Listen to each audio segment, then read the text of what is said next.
Hello, sir. Hello, everyone. Good to see you. Together with me, Eka Reza Mahendra from Meteorology to Be class. Now, I will deliver President Prabowo's speech at the St. Petersburg International Economic Forum 2025. Your Excellency, President Vladimir Putin, President of the Russian Federation, Your Excellency, Prince Nasser bin Ahmad Al Khalifa, National Security Advisor to the King of Bahrain, Your Excellency Paul Mashitel, Vice President of the South Africa, Your Excellency Ding Xuexiang, Vice Premier of the People's Republic of China, distinguished ministers, business leaders, ladies and gentlemen, participants of the forum.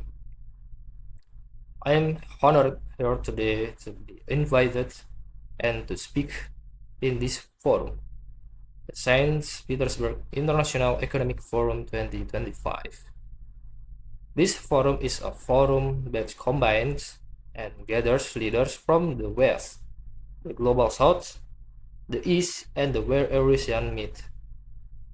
Indonesia views this summit as an opportunity to forge strategic trust, an opportunity to make deals in an increasingly complicated geopolitical situation. Indonesia is the fourth largest country by population. Every year, there are 5 million new Indonesians arriving in this world. Every year, 5 million, that means every year a group of people the size of Singapore. So in 10 years, there will be 10 Singapore in Southeast Asia, the size. I give this as an illustration of the size of Indonesia. This gives us great opportunity but also gives us great challenge. Any leader of Indonesia must think how to feed 5 million more mouths every year. 5 million school, places, etc. etc. The hospitals and more important and most important is the food. In my opinion, the duty of the government is first to protect its people. And to protect its people means to protect its people from hunger and from poverty and from the suffering of challenging environment. Therefore, when I took over the government of Indonesia, my main priority was first to achieve self-sufficiency in food. Number 2, self-sufficiency in energy. Number 3, to improve the education level of Indonesia to be able to compete in the challenging era of the 21st century. And 4, to speed up the industrialization of Indonesia. Indonesia has been fortunate in being given by the Almighty Lord vast economic resource. Vast economic resource, but this vast economic resource if not wisely managed, actually can be a curse to our people. We have vast forests, we have vast minerals, we have a lot of communities that are useful for the world. But this has to be managed well. And therefore, in my opinion, every country needs its own economic policy and its own economic philosophy. One of the big mistakes of many countries in Southeast Asia is that we tend to always follow the biggest and the most powerful power in the world.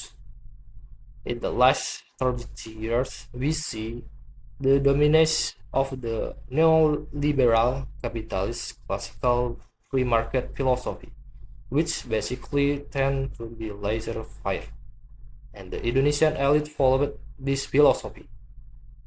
And therefore, in my opinion, we have not managed to create a level playing field for all our people. There is fast growth. We have growth 5% continuously, especially the last 7 years. Yes, 35% in 7 years. But we have not managed to have this so-called trickle down effect. The wealth remains at the top, less than 1%. And this is not a formula for success, in my opinion. Therefore, my position is this, that each country must follow its own economic philosophy. The economic philosophy that is in tune and that can be accepted by each country's culture and each country's background. Therefore, I have chosen the path of compromise, the path of the best of socialism and the best of capitalism. Pure socialism, we have seen, does not work. It's utopia. Pure socialism, we see many changes and many tests. People do not want to work. Pure capitalism result in inequality, result in only a small percentage enjoying the fruits of the wealth. But our path in the path of the middle way. We want to use the creativity of capitalism, innovation, initiative. Yes, we need that. But we need government intervention to overcome poverty, overcome hunger, to intervene and to protect the weak, because there is a danger in developing countries like Indonesia of the what we consider the danger of state capture. The solution between big capital business and government official and political elite, in the end, the collusion between these two groups does not result in alleviation to poverty and the widening of the middle class. Therefore, we have chosen the philosophy which, in essence and in simplicity can be reduced to one sentence: the great good for the greatest many. That is our philosophy. Our government must work to bring the greatest good to greatest many, and in this case, we have to have a clean government, free of corruption, and this thing is key of rapid development. I am proud to stand here before you in my 7 months of administration. We have achievement in rice and corn production of around 50%, and this is the greatest increase in production in aggregate in the history of the Republic Indonesia. And we have now in our government warehouse 4.4 million tons of rice, which is the largest reserve for in this history of the Republic of Indonesia. In just a few months of my administration, we increased efficiency, we fought very strongly against corruption, we deregulate, we cut all the regulation which increased in inefficiency, and we have seen rapid results. I believe that if Indonesian can play a good role, a positive role in international relation, for instance, our participant bridge, We thank the government of Russia for supporting us to be a member of BRICS very fast. I think we are one of the fastest members to be accepted in BRICS. For us, the world and the planet is getting smaller.